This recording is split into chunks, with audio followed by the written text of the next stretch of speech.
की अध्यक्षता कर रहे हैं प्रोफेसर तिरुमली जी, हमारी बहन लता जी, डॉक्टर अखिलेश्वरी जी, मंच पर विराजमान डॉक्टर वेंकटेश, इस कार्यक्रम के लिए उपस्थित सभी रिस्पेक्टेड भाइयों और बहनों, सबसे पहले मैं माता सावित्री देवी को नमन करता हूँ और आप सभी लोगों को उनकी जन्मदिवस की बधाइयाँ देता हूँ। नए साल की शुभकामनाएं भी आपको देता हूँ। दोस्तों, मुझे बड़ी खुशी है कि आज आप में उपस्थित होकर हैदराबाद में हम सावित्रीबाई का जन्मदिवस इतनी धूमधाम से मना रहे हैं। हम सब जानते हैं कि पूरे विश्व में जेंडर, कास्ट और क्लास, ये तीन ऐसी जगह हैं जिसके कारण पक्षपात किया जाता है, शोषण किया जाता है। महिलाओं के प्रति, जिन्हें निचली जातियां कहते हैं, ऐसे सभी पिछड़ी जातियों के प्रति और गरीब वर्गों के प्रति जिनका शोषण सदियों से हुआ है, उसके खिलाफ 184 साल पहले जन्म लेने वाली सावित्रीबाई ने जिस तरह से खड़े रहने की कोशिश की, उनके पति ज्योतिराव फुले जी के साथ मिलकर जो उन्होंने काम किया, उससे तो एक पहचान बनी।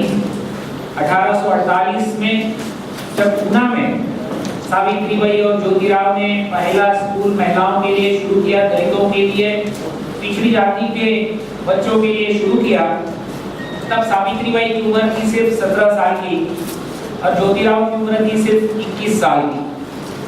17 साल की एक लड़की अपने 21 साल उम्र के पति के साथ खड़ी होकर इस देश की पहला स्कूल पूना से चलाती हैं, जिसके कारण आज इतने सालों के बाद इस देश में महिलाएं सभी क्षेत्रों में बहुत ही आगे बढ़ चुकी है।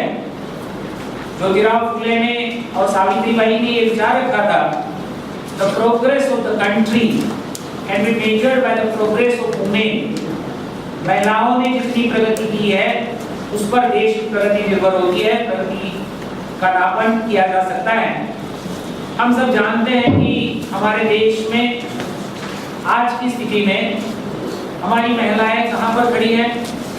इंटर पार्लियामेंट्री यूनियन जो यूनो से संबंधित है, उसने 2012 में पूरे विश्व के 202 देशों का ब्यौरा प्रकाशित किया था, जिसमें उन्होंने कहा था कि हमारे भारत की महिलाओं को 2012 की स्थिति को लेकर उन्होंने कहा था, अगर देखा जाए कि उनका पॉलिटिकल फील्ड में, शिक्षा में, अलग अलग सत्ता और संपत्ति के मामले में कौन सा स्थान है, तो पूरे विश्व में 2 से 2 देशों में भारत की गिनती 105 पर थी। नेपाल जैसा हमारा पड़ोसी देश 30 नंबर पे है, बांग्लादेश 52 पे है, पाकिस्तान 55 पे है और हमारा भारत, जो कि गार्गी मैत्रेयी का भारत कहलाता है, जो कि सावित्रीबाई का भारत कहलाता है, वो आज भी 105 के नंबर पे है।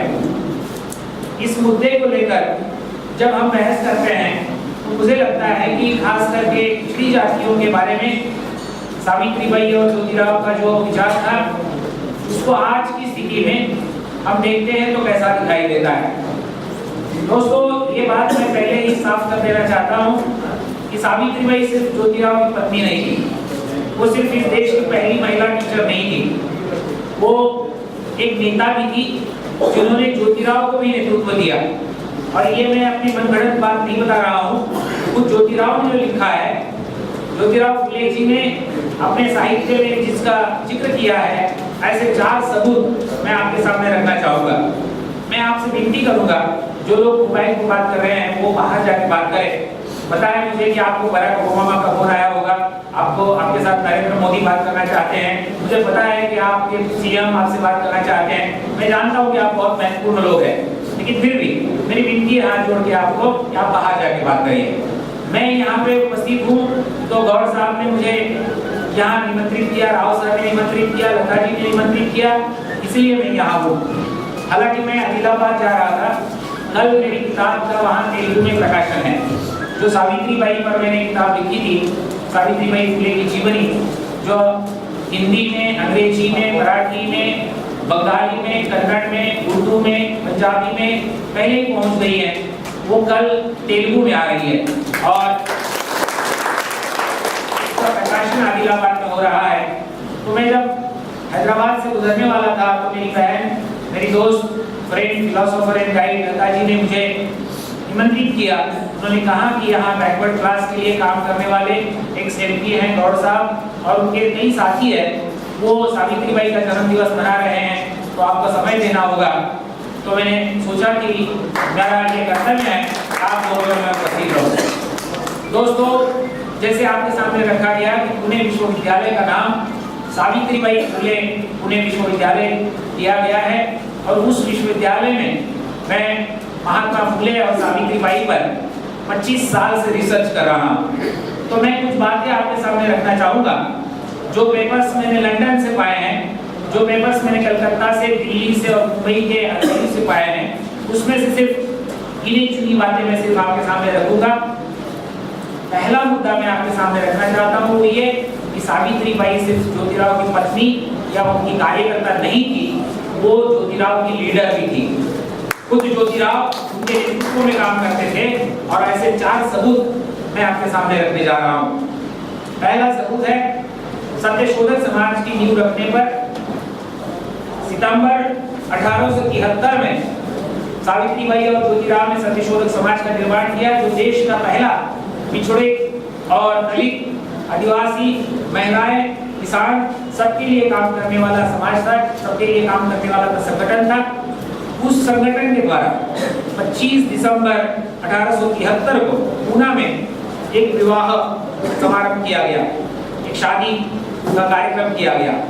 वो कार्यक्रम इस देश का पहला ऐसा कार्यक्रम था जिसमें कोई दहेज का मामला नहीं था, जिसमें भटजी यानी कि ब्राह्मण को नहीं बुलाया गया था।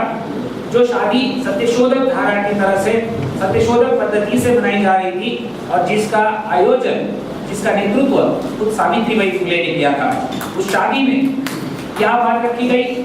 उस शादी में हमारे यहाँ महाराष्ट्र में मंगलाष्टक कहा जाता है। शादी में गीत गाया जाता है, आए हुए लोग आशीर्वाद देते हैं गीतों द्वारा, वो मंगलाष्टक। तो सावित्रीबाई ने और ज्योतिराव ने इन मंगलाष्टकों को बदल दिया, उन्होंने नए मंगलाष्टक लिखे। ये मंगलाष्टक ऐसे मंगलाष्टक लिखे जिसमें शादी करने वाली जो बहू है वो अपने पति से सबके सामने मंडप में, शादी के मंडप में सबके सामने एक सवाल पूछती है। वो कहती है कि हम शादी करने जा रहे हैं, आप मेरे पति बनने जा रहे हैं, मैं आपकी पत्नी बनने जा रही हूँ। मैं आपसे पूछना चाहती हूँ कि आपका महिलाओं के प्रति देखने का रवैया क्या है? क्या आप मुझे वचन दे सकते हो कि हम बराबरी के रिश्तेदार होंगे, बराबरी के नाते संबंध हमें रहेंगे, या मैं आपकी दासी रहूंगी और आप मेरे मालिक रहेंगे? मुझे आप बताइए कि मैं आपकी पत्नी हूँ या दासी हूँ। ऐसा सवाल सावित्रीबाई और ज्योतिराव ने मंगलाष्टक द्वारा उस बहू के द्वारा मंडप में उपस्थित किया। हर सत्यशोधक शादी में ये होता है। क्या जवाब दिया वर ने, जो कि पति बनने जा रहा था? वो जवाब देता है, मराठी में पहले मैं कहूँगा फिर उसका अनुवाद करूँगा। वो कहता है, स्थापाया अधिकार या बायकांचे सदा झटतसे मी आरवाया नदी किमपि ही सर्वस्व माझे कदा। वो कहता है कि मैं आपसे वचन देता हूँ, महिलाओं के अधिकार स्थापन करने के लिए मैं मेरा पूरा जीवन अर्पण कर दूंगा, मैं महिलाओं के लिए लड़ूंगा। महिलाओं के अधिकारों के लिए लड़ने की बात पूरे भारतवर्ष के इतिहास में, मराठी भाषा में और अन्य कई भी भाषा में 1873 में अगर एक पुरुष करता है तो वो सत्यशोधक शादी में होता है। और वो सावित्रीबाई द्वारा जिसका नेतृत्व किया गया था, जिस शादी का आयोजन सावित्रीबाई द्वारा किया गया था, ऐसा खुद ज्योतिराव ने सत्यशोधक समाज के रिपोर्ट में, ईयरली रिपोर्ट में उन्होंने लिखा है और वो डॉक्यूमेंट अभी उपलब्ध है। दोस्तों, 3 जगह ऐसी होती है जहां पर परिवर्तन किए बगैर समाज में परिवर्तन नहीं होता। जन्म लेने के बाद आप कौन से संस्कार करते हो, शादी ब्याह किस तरह से मनाया जाता है, और मरने के बाद अंतिम संस्कार कैसे किए जाते हैं। ये ऐसी 3 जगह हैं जहां पर अगर बदलाव नहीं हुआ तो कोई परिवर्तन संभव नहीं है। सावित्रीबाई ने शुरुआत की तो वो सत्यशोधक ब्याह के द्वारा उन्होंने परिवर्तन की शुरुआत की, जिसमें दहेज नहीं है, बहुत सादगी से शादी की जाएगी और शादी करने से पहले क्या देखा जाएगा। तो सावित्रीबाई लिखती है, पहावे वय गुण प्रीत परस्पर। शादी करने से पहले उम्र देखनी चाहिए। तब के दिनों बहुत बचपन में शादी हुआ करती थी, बाल विवाह हुआ करते थे, तब उम्र बड़ी होनी चाहिए। दूसरी बात, एक दूसरे पे प्यार है या नहीं, प्रेम करते हैं या नहीं, लाइक करते हैं या नहीं, एक दूसरे से कुछ रिश्ता रखना चाहते हैं या नहीं। महावे वय गुण प्रीत परस्पर, एक दूसरे के गुण भी देखने चाहिए और फिर शादी तय होनी चाहिए। ये बातें आज आम हो गई है, इसमें कोई नई बात आपको नहीं लगती, लेकिन 150 साल पहले, 200 साल पहले जब सावित्रीबाई और ज्योतिराव ये कर रहे थे तो ये बहुत नई बात थी, बहुत क्रांतिकारी बात थी। मैं उदाहरण देता हूँ आपको। पूना में जब सावित्रीबाई और ज्योतिराव के स्कूल का पहला इम्तिहान हुआ, एग्जामिनेशन हुई, परीक्षा हुई, तब लड़कियों ने जो परीक्षा दी उसका गौर सर पुलिस रिकॉर्ड उपलब्ध है। हमने आर्काइव से पुलिस डिपार्टमेंट द्वारा उन दिनों के गवर्नर को जो रिपोर्ट भेजा गया था उसको ढूंढ निकाला है। क्या लिखा है पुलिस ने राज्यपाल जी को, ऑनरेबल गवर्नर जी को, ब्रिटिश गवर्नर को? उन्होंने लिखा है कि पूरे पुणे में धूम मची हुई है, लोग ये देखना चाहते हैं कि बच्चियां, लड़कियां कैसे परीक्षा देती है, उनकी परीक्षा होती कैसे, उनको क्या पूछा जाएगा, वो कैसे जवाब देगी, सब सुनने के लिए उतावले हैं।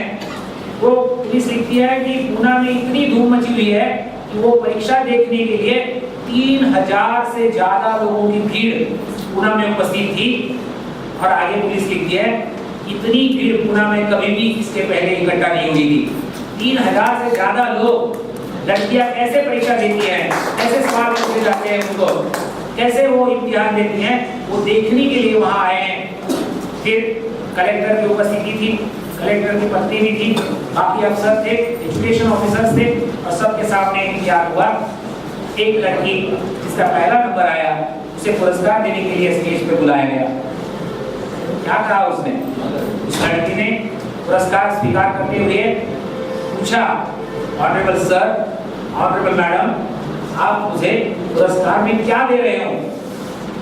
हालांकि ऐसे पूछने की आदत नहीं होती है, जो भी मिलता है हम लेते हैं, घर जाके देखते हैं, लेकिन वो पहला कार्यक्रम था, बच्ची जानती नहीं थी ऐसा पुरस्कार मिलता है और क्या होता है क्या नहीं। 6 साल की लड़की। तब कलेक्टर ने पूछा सावित्रीबाई को, क्या है इस बक्से में? सावित्रीबाई ने कहा, इसमें हमने कुछ खिलौने रखे हैं, कुछ किताबें हैं और कुछ खाने की चीजें हैं। इतनी छोटी बच्ची को क्या देंगे? खाने की चीजें, कपड़े और किताबें, खिलौने।